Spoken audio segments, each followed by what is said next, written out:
Shalom. Giving all praise to Yahweh Shem Shai Shem Kakadash. Giving all praise to Yahweh Shem Shai Shem Kakadash. And I'm going to entitle this video, I'm going to make this controversial. Almost clickbait.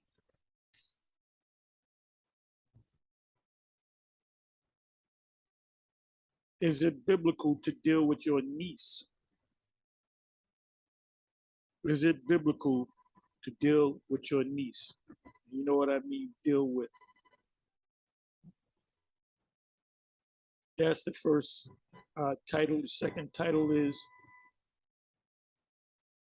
you can't understand the scriptures if you're emotional. Can't understand the scriptures if you're emotional.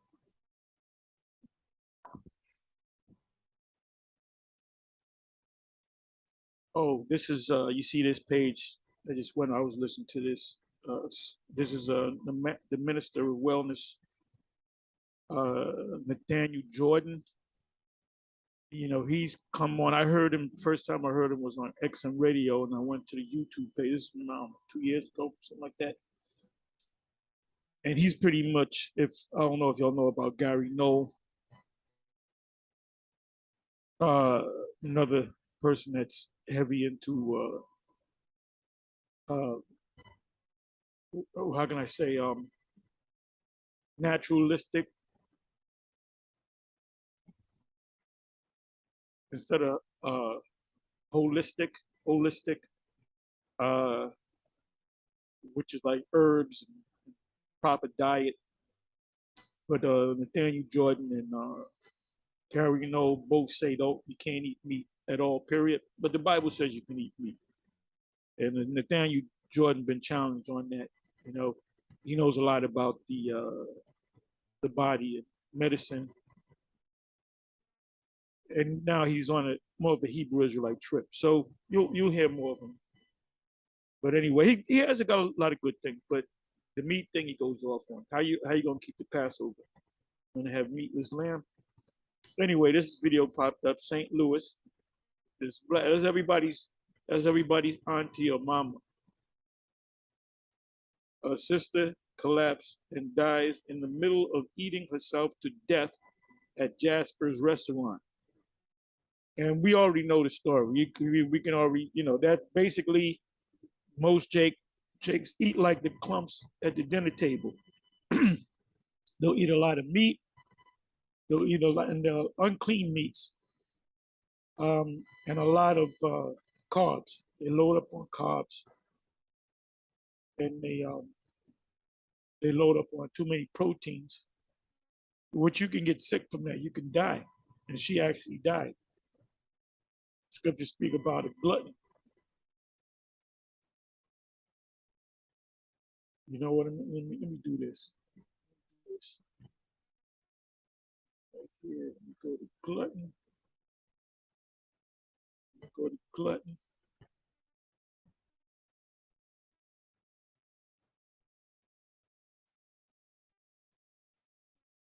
Glutton.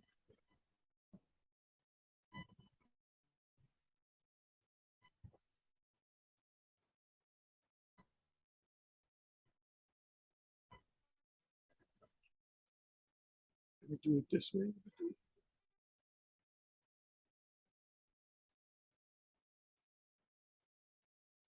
Do it this way.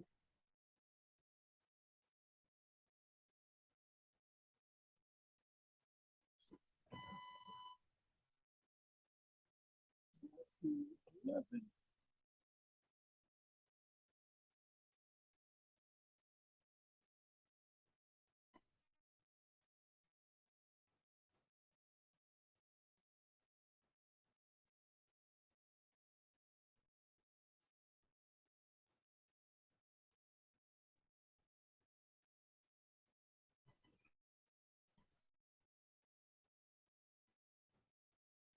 I'll try to keep this short, but let's see where the Spirit takes me.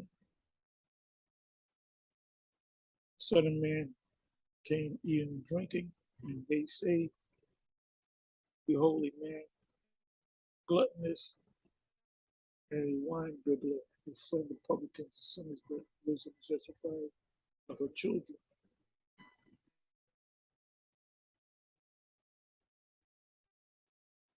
So let's look at this word gluttonous.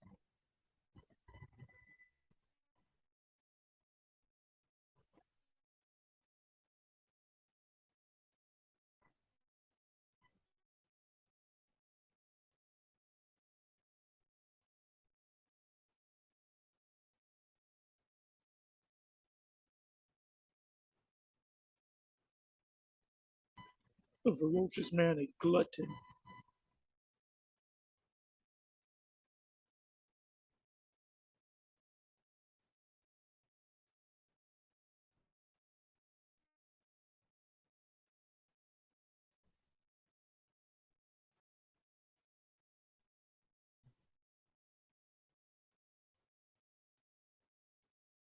Glutton definition. Gluttony, wait for a minute. Gluttony means overindulgence and over consumption of food, drink, or wealth items, particularly as status symbols. In Christianity, it is considered a sin if the excessive desire for food causes it to be withheld from the needy. Some Christians denominations consider gluttony one of the seven deadly sins. Seven deadly sins, not even in the scriptures. Here's a picture right here.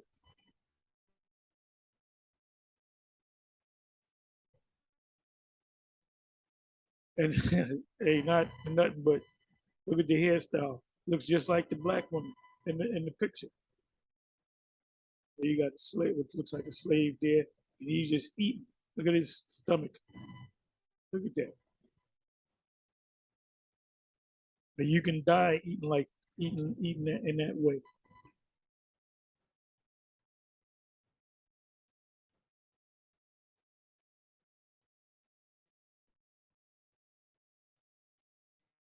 Go right here.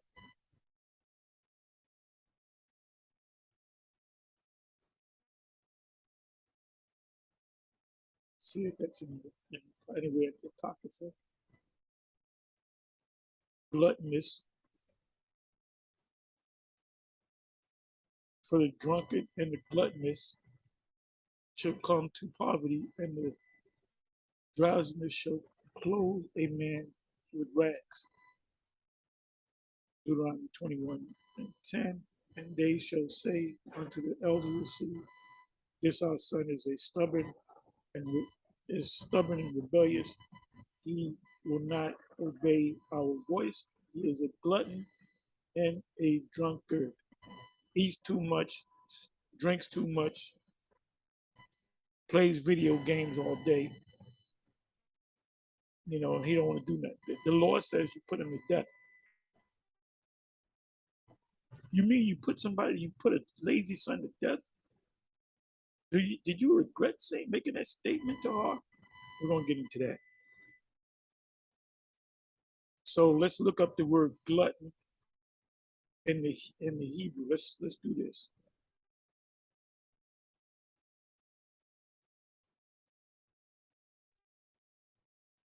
Let's modify this. Everything's in the scriptures. Everything's in the scriptures.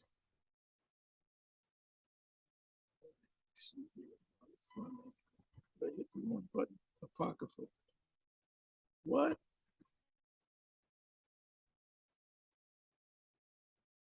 Okay, I guess that's not in there. Let me try this. Let me try this.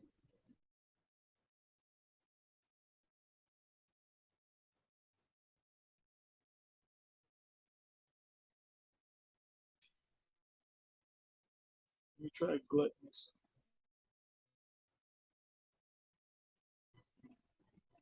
The Apocrypha speaks about being niggardly.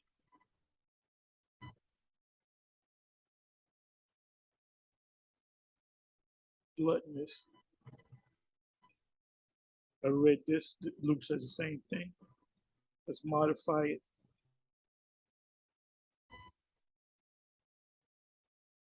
Okay, let me do this. Niggard.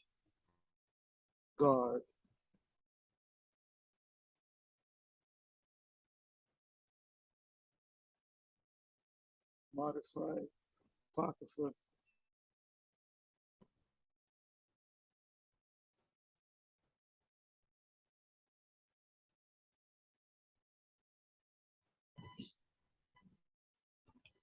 Ecclesiastes 14:3.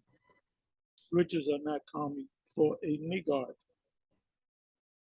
And a niggard has nothing to do with color. It's an attitude. And what should an envious man do with money? You know, Jake, when they play for the NBA, they do different things in sports, NFL, even boxing. Jake, he retires, might have 100 million, might have 350 million. I think Tyson, there was a story on Tyson. At one point, I believe almost around about his retirement, he was worth, they estimated him being worth, and this is like in the 90s. So anything that you got back in the 80s, 90s, you can 10 times that. So Tyson was supposedly worth at that time 350 million to 400, maybe even 500 million, but dead broke. He became homeless at one time. Then he reinvented himself. So now he's rich. He's rich, he's wiser. It says, a wicked eye envieth his bread, and he is a niggard at his table. A wicked eye envieth his bread, and he is a niggard at the table. I don't got to explain that. Ecclesiastes 31, verse 24. But against him that is a niggard of his meat, the whole city shall murmur. Look at how that nigga eats. And the testimonies of his niggardness shall not be doubted of. Now I ain't go to that nigga's house. He'll offer you, food. Then he'll grab the plate from your ass. He'll eat his food. Read that again. But against him that is a niggard of his meat, the whole city shall murmur.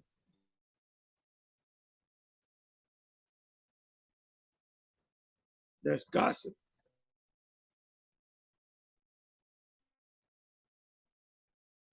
Let me just do this.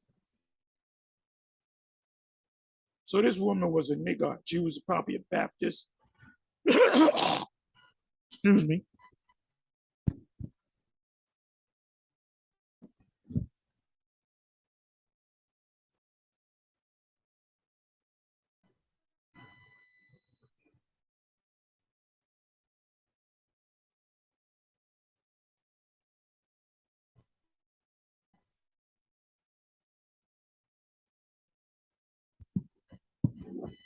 And not getting on this woman. She just happens to be in the story, and we know why she died, because she ate like that every day. And she was overweight. So let me do this. That's a gluttonous. Oh, this scene right here from the movie Mighty Python.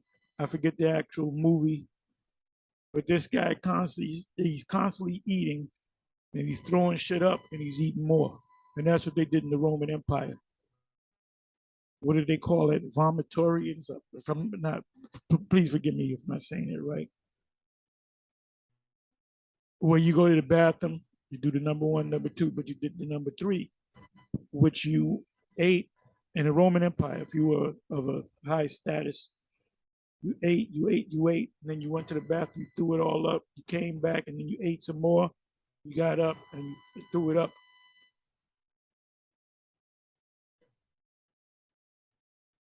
You eat. The reason why there's a when you go to buy food outside, it's called a restaurant. The word restaurant means to restore.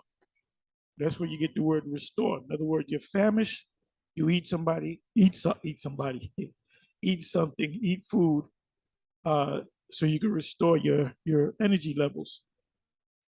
So now let me see. We go here.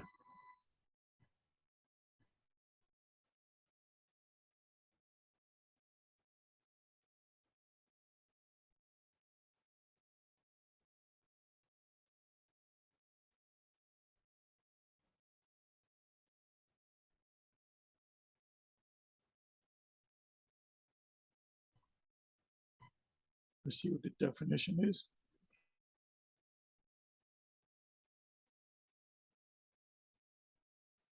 A stingy or ungenerous person.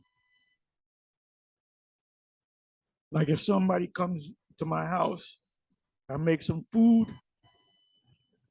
I'll see if I can rustle up something for the guests, or I say, let's all go out and eat. I'm not gonna go buy nothing, eat it in front of them, and they don't eat because they don't have no money. I'm gonna say, well, it's on me, whatever y'all want.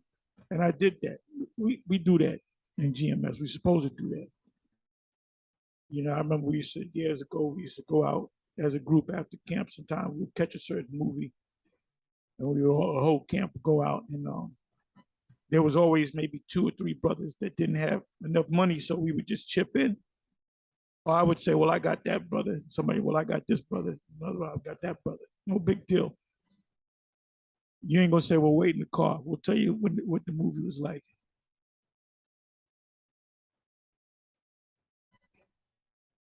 So this is all you need: a stingy or ungenerous person.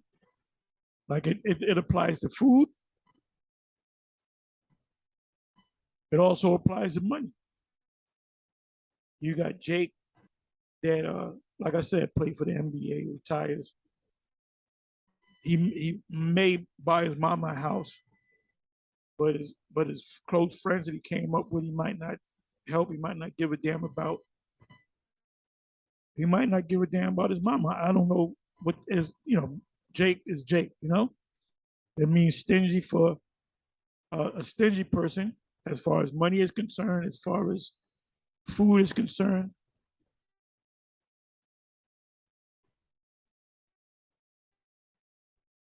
It applies to the truth. A lot of y'all out there from One West have this knowledge. You ain't doing nothing, so you're pretty much a niggard.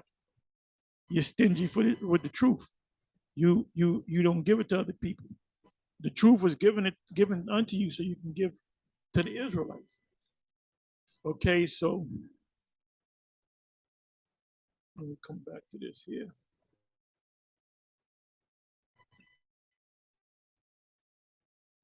And I'm pretty sure she was very well loved.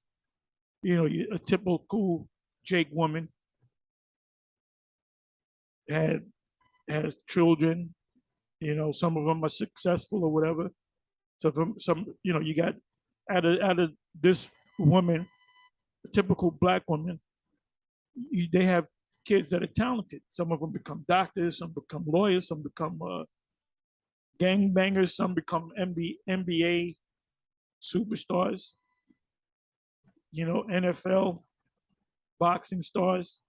You know, Floyd Mayweather came out of a meager existence because he was with his mother in New Jersey. Then they went back to Grand Rapids under his father, and his father, he became rich because of his father. You know,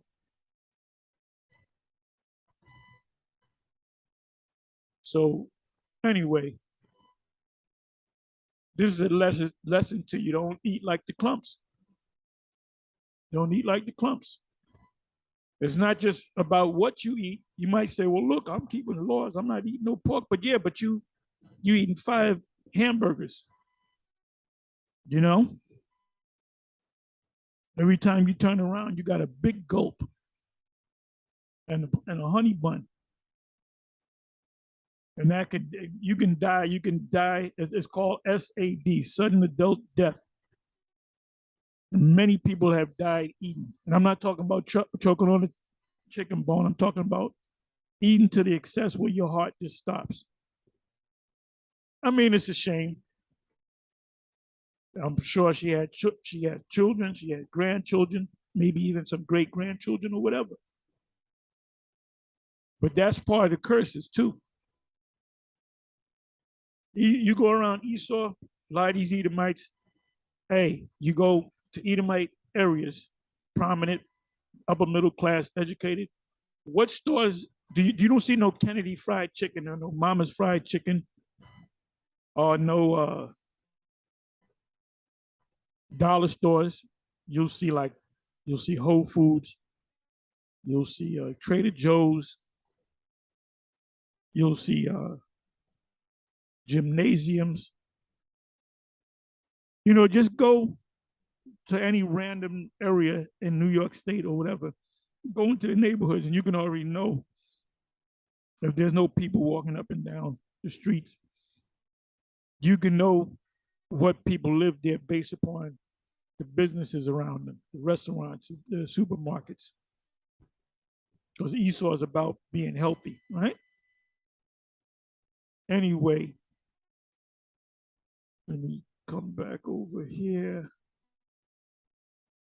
Oh, you know what I'm gonna do? Let me do this.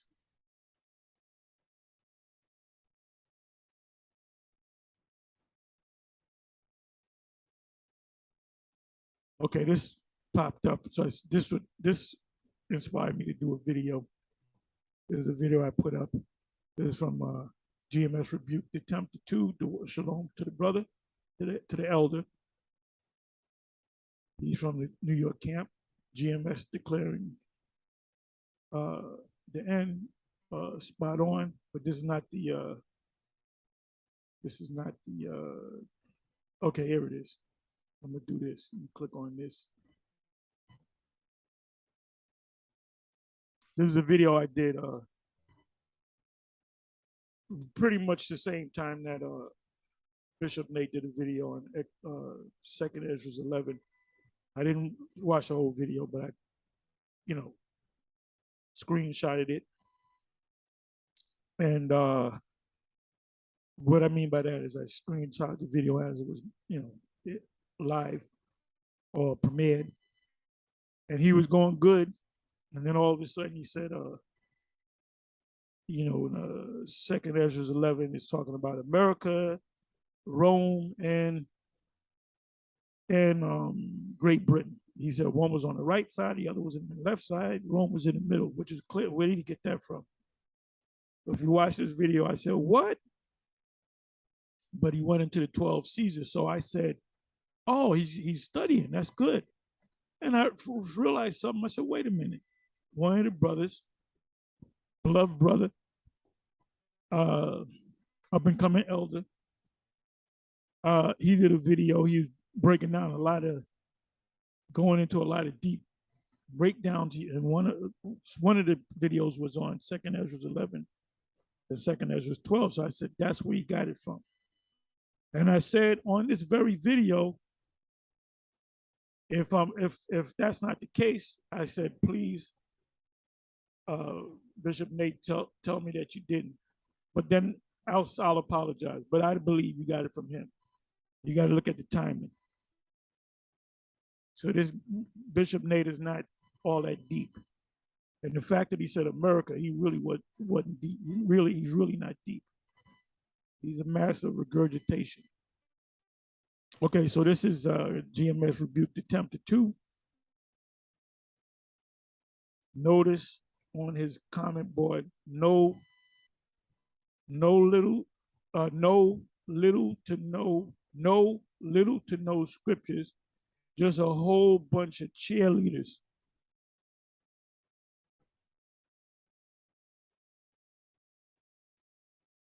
So I put in the definition for cheerleaders. He came back and said spot on.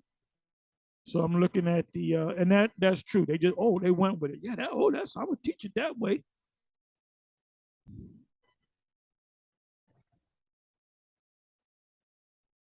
Oh, this guy right here, Kevin Wesley, he used to be a Christian, I guess, pastor.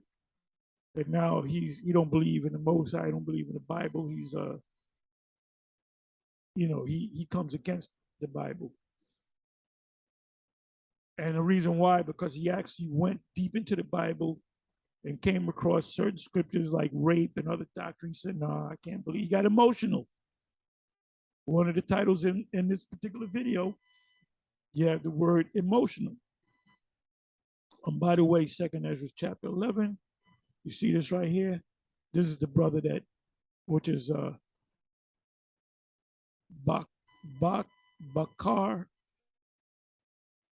Amath. That's the name that he goes by. If you click on that video,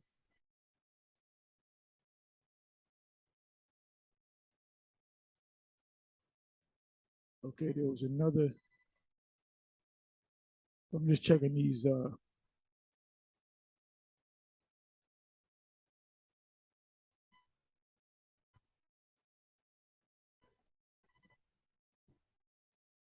Okay, it's right over here. Paul Kersey 4,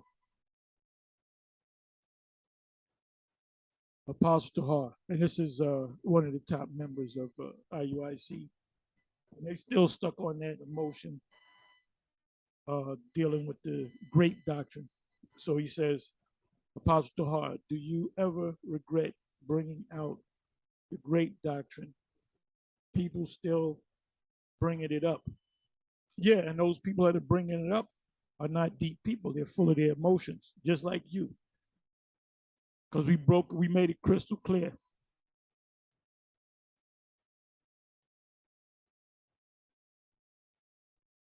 So this is me. Well, is the doctrine right or wrong? I'm not dealing with emotion. I'm dealing with is the doctrine. If I tell a man he works the graveyard shift or whatever, midnight to 7 or whatever, 8, I'm around, I see his woman sneaking out the house, jumping in the car with some nigga. And I'm like, that's a bad situation. And it happens every night when he goes to work. And I tell the nigga, you know your woman be, you know, she when you go to work an hour later, she gets up and this nigga pick her up. And he says, nah, that ain't true. And somebody else says it. And then he doesn't want to talk to you no more. Because he got emotional. He bitched up. So this right here is an emotional, as Nia Long, how she said it, I'm emotional. What movie that's from? Is that from? And that woman gets emotional. So I'm gonna read it again. Apostle Tahar, do you ever regret bringing out the grape doctrine? People still bringing it up. No, I don't regret it, of course, because it's the truth. Because it's the truth. I would regret if I bring something up in the scriptures that I was wrong on, I was correct and I stayed with it. I would ultimately regret that or should regret it. And the answer is absolutely no. So my thing is, well, is the doctrine right or wrong? So now the onus, the ball is back in his court because it's a game. So it's up to him to research it and show me that I'm wrong. And he can't show me that I'm wrong. We're not going to just teach something if we don't do the research. And a lot of these Israelites are caught up in their emotions.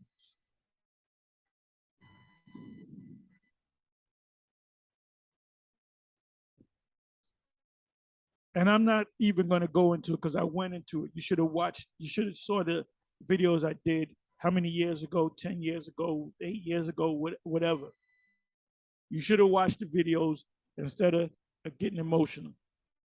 Because anytime we did a video on that, it was other Israelites, but one of the main ones was IUIC and ISUPK. But IUIC, they did counter videos and they did say that it's justified to grape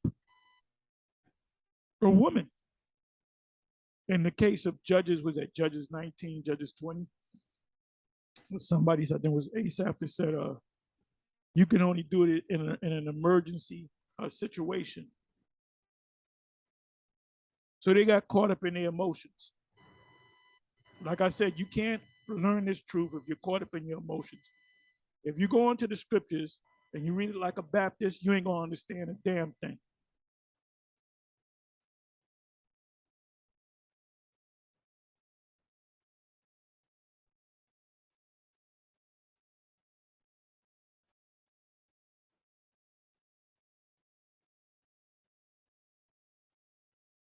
Oh, you're right. I just caught this. I just caught this. Judah, Israel. Right. He said, Shalom Apostle Tahar. Absolutely right, but not Mark Anthony. You're right on that. You're right on that. It was Pompey. You're correct. I hadn't gone through this in a while. So you were correct. So Mark Anthony was part of the second triumvirate when ultimately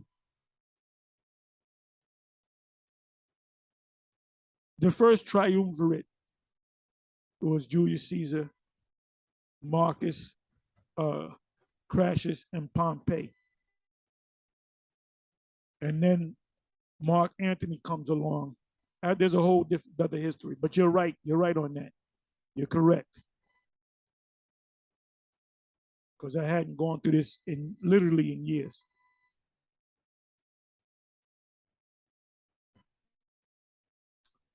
Okay, so let me do this. Let me give you a couple of precepts. Like I said, I'm not going to be long. Let's see where the Spirit takes me. Grape is in the Bible. If you go out to war, when you go back to our foreparents, when they went out to war, there's a law. If you see a woman of another nation, you take the nation down, the parents are killed, and the reason why the daughter is not killed because she's a beautiful woman. So you're going to have a warrior that's going to snatch her up and say, well, I'm going to make her my woman. So he protect the woman. He'll say, but guard that woman. You know? And then, but it says in the law, you just can't, grape her on the battlefield. You got to give her 30 a month to mourn, a moon cycle to mourn. And then after you can take off the clothes of her captivity, and then you make her your wife, which is of another nation. The word wife just means woman. Whether you have a concubine or a actual wife, the difference is a concubine is like your side chick. You not necessarily, you didn't necessarily marry her. She's like a secondary woman that you use for sexual pleasure. So did Israel have more than one woman? Yeah, they had wives and they had concubines. And then another thing, when you go back to the IUIC, they say you can't have more than one wife. Even Kanai don't believe that. He said, man, you can have more than one woman. As a brother said on the fact info, what is that? IUIC fact check. And he was telling this guy, this demon, what's his name? I forget the guy's name. I'm trying to think of his damn name. Bezalel. They call him Weaselil. The IUIC calls him Weaselil. And he's just an Israelite that's going to eat a missile because he's not doing the work. He got the truth. He was disenchanted by the truth because IUIC does have the truth. They just don't have 100% truth. And he's back out there in the world. He's not teaching no more. He ate the roll and he spit it back out. So not only did he get offended with IUIC, he got offended of the Lord. That's why he threw it all away. He ain't out there teaching.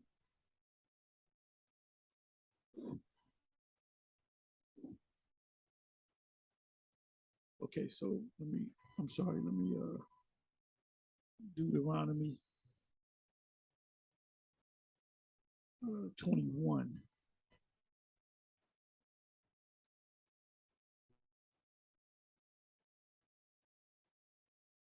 domestic relations. And it says it right here. I'm not going to read it.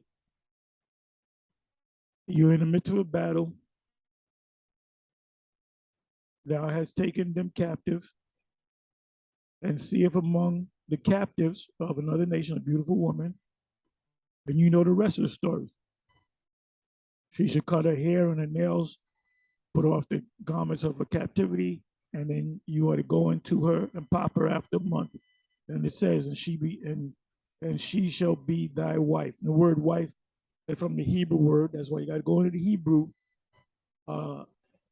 You got the word ayash, which means man. In Arabic, ask any Arabic man, how do you say man in Arabic? They'll say ayash.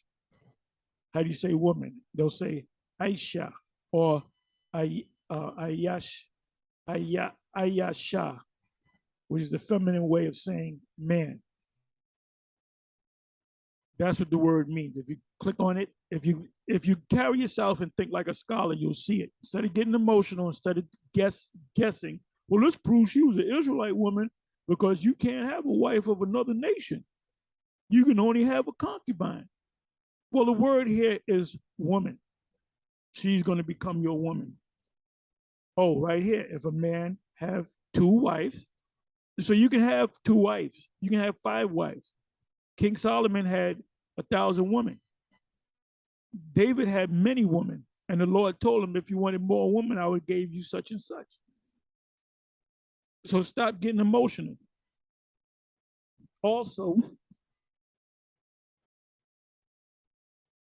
let's go to, if I'm not mistaken, I'm almost positive it's Leviticus 21. Now, you call yourself keeping the laws. That's for any Israelite group. Do you guys practice selling your daughters to other Israelites?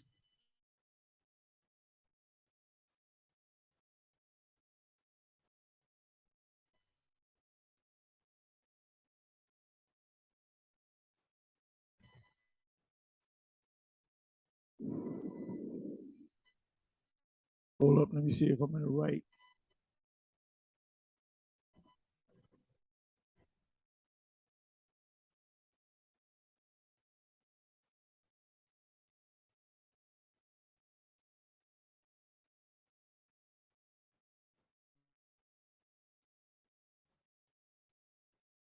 Bear me for a minute. Let me try this.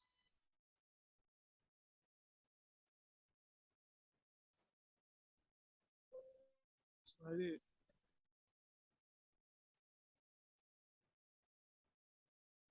Let me try this. I might be in the wrong precept.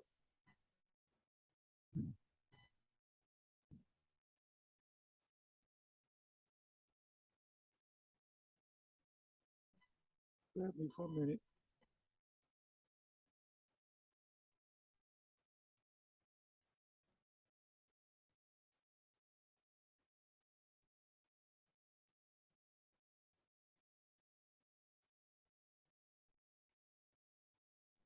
Let me try it this way.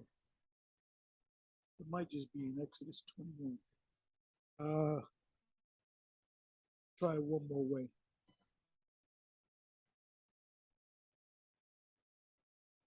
Okay, it's not here.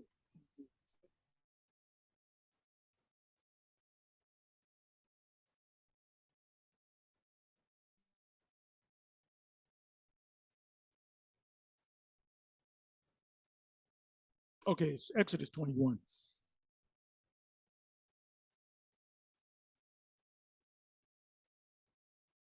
Ordinance for the people.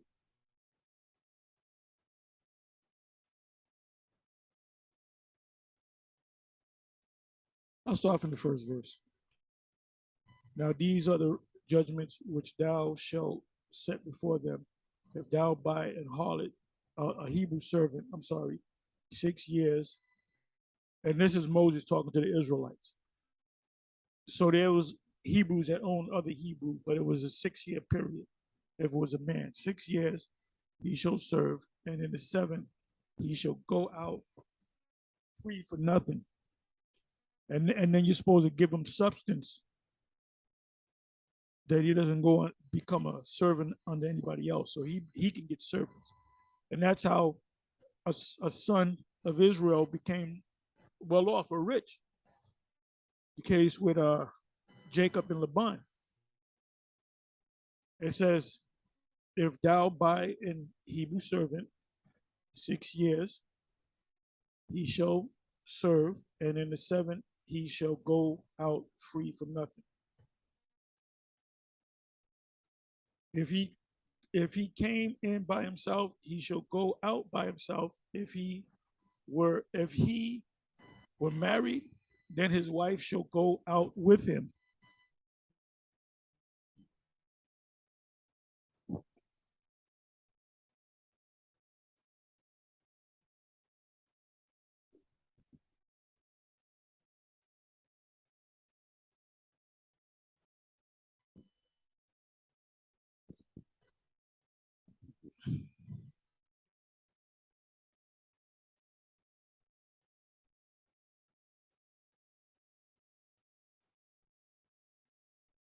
If his master have given him a wife, and the wife had no choice. The woman, if the master have given him a woman, the word there is woman, and she have borne him sons or daughters. And this act, by the way, the master gave the woman to the man, whether she liked it or not, because she was a servant under that particular man. Give me a second.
Okay, fourth verse again, Exodus 21, verse 4. If his master have given him a wife, and she have borne him sons or daughters, or sons and daughters, the wife and her child shall be her master's, and he shall go out by himself. You get a woman that the master gave you, you fall in love with that woman, you produce a family from that woman, and your time is up, 7 year, you're free. If you want to be free, you got to leave your woman and your children. Your woman and your children are slaves under the master. These are Hebrews, by the way. And what happened most of the time? You would not want to go in dealing with no woman because you want to go out by yourself, or you would bring your woman with you into servitude. It says, and if the servant shall plainly say, I love my master, my wife, and my children, I will not go out free. What does that mean? He's going to become a servant unto this man till the day he dies, along with his wife and his children. They're all servants of this man. This family is a Hebrew family under another Hebrew man. And he was the one that said, look, I'm going to let you deal with this woman.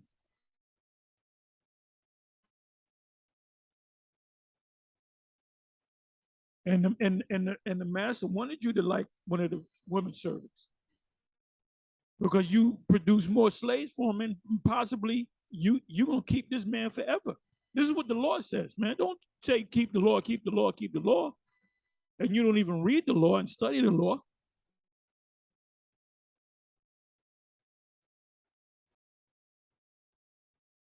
So when the grape doctrine came up, what did you guys do? Instead of looking into it, doing the study, acting like a scholar, like Esau,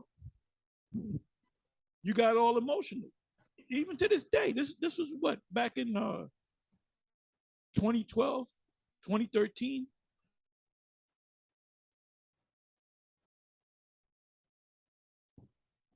So we're talking damn 10 years. And you still caught up in your goddamn emotions, man.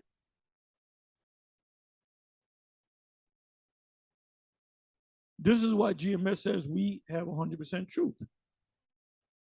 And if the servant shall plainly say, I love my master, my wife, and my children, I will not go out free, then his master shall bring him unto the judges.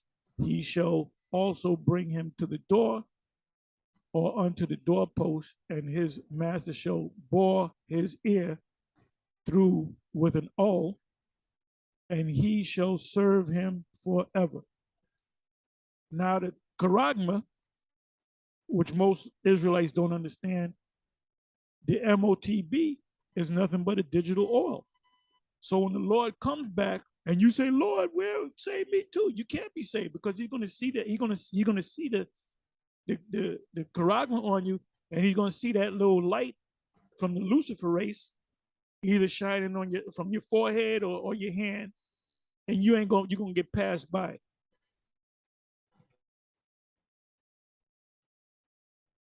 Seventh verse. And if a man sell his daughter, if a man, talking about what he's talking to Israelites, and if a man sell his daughter to be a maid servant, a slave, to another Israelite, she shall not go out as the man servants do. If you as an Israelite have a beautiful daughter and you make a deal with another Israelite man, he has a farm or something, he's a husbandman, and you say, okay, you give me X amount of money. And that's what Laban did with Jacob, right? With his two daughters. But he paid in years, 14 years. And he got bonuses, the two handmaids, because guess what? When he got Rachel and Leah, Rachel and Leah had handmaids, their own slaves. So he got the slaves too. So he was able to have sex with the principal woman, Rachel and Leah, and also have sex with the maid servants. And Leah and Rachel said, okay, come over here. I want you to lay with my man. And whatever children came out of that was Leah's children, sons, or Rachel's sons. That's how it went down in the ancient world. But you niggas been in the modern world too goddamn long. And I want some response on the nephew, the niece thing. Can you deal with your niece? Can you make your niece your woman? Can you marry your niece? Can your niece become your niece, your great niece? Can she become your wife as an Israelite pursuant to the Lord? So I'm waiting for your feedback. And if a man sell his daughter to be a maid servant, she shall go.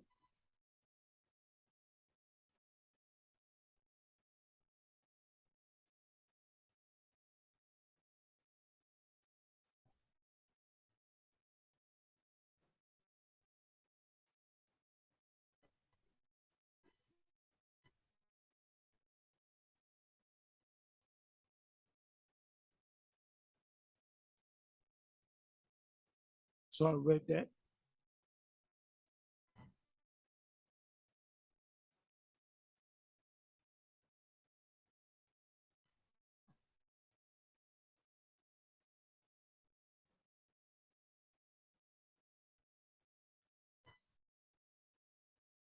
Waiting for that noise to disappear.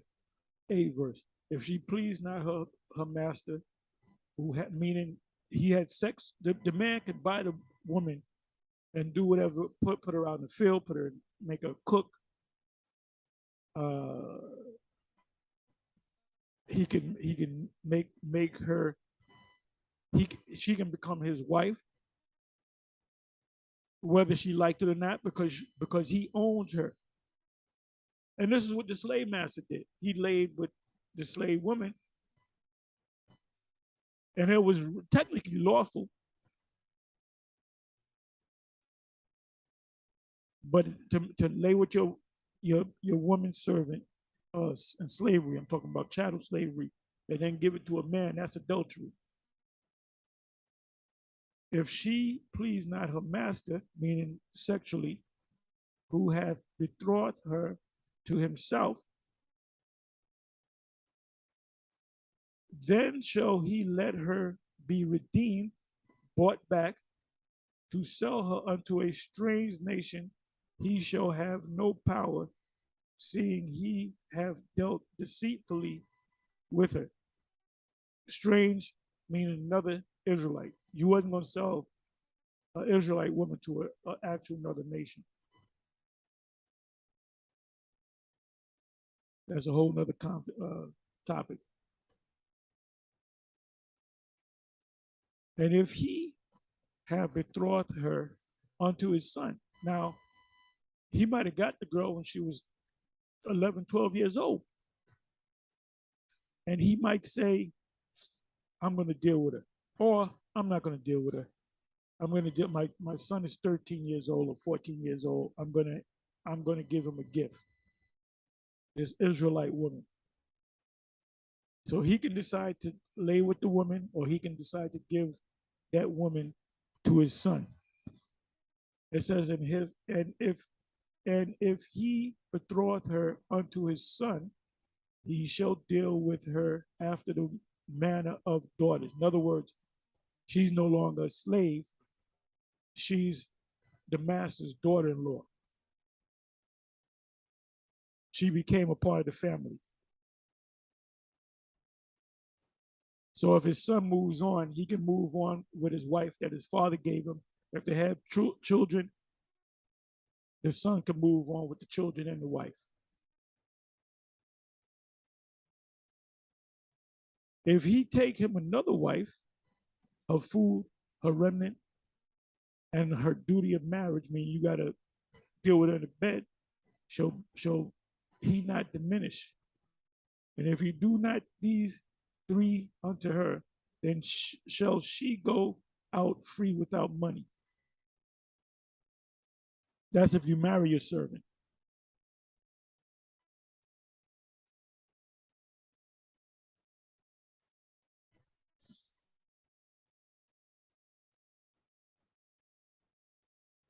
So now let's come back over here. I'm finished of what I'm speaking on. I just want to see where the spirit takes me now.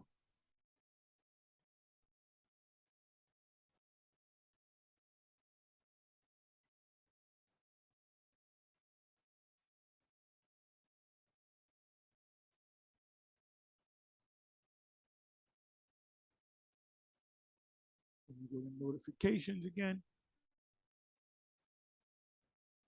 Okay, I got to watch this. Yo, check this. Kanye West is still in the news, or yay, Kanye West to take your money out of the bank movement, a lesson in financial literacy. Get a chance, I'll watch this.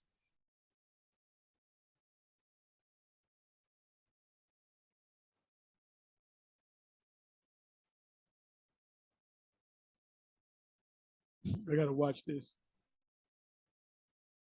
Darrell Brooks upset over his rap video in evidence, which is bullshit because you can just make shit up. But that shows you that the hip hop, rap, whatever you want to call it, drill music, whatever you want to call it, it's a curse. People get convicted because of the song that they put together, or they get killed. So that shows you that we're still under the curses of Deuteronomy 28. Ain't no so-called small hat getting killed because you sung Hava Nakila. They ain't getting killed and shot over that.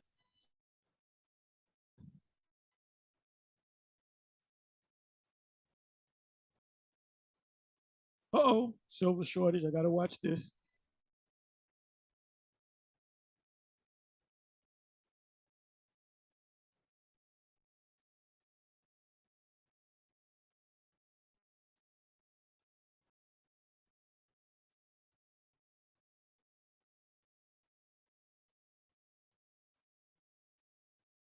Get a chance and watch this. He wrote your story already. Whatever happens is written. In other words, Esau's going down because it's written that he's going down. But the God is Shem or Sem is blasphemed daily.